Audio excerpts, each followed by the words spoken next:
Le peuple doit se mobiliser.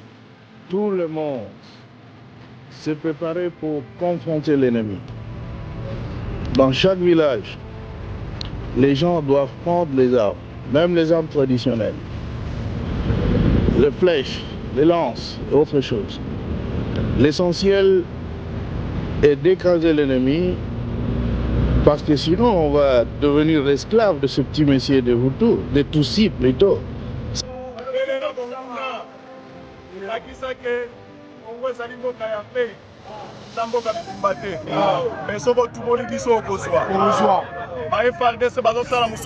Sur terrain.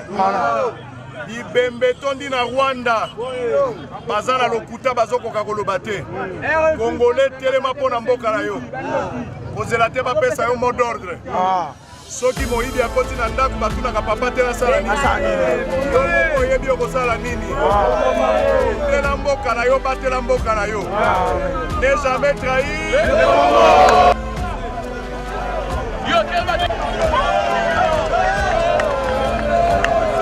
Est-ce que vous voulez monter Camilo Balega?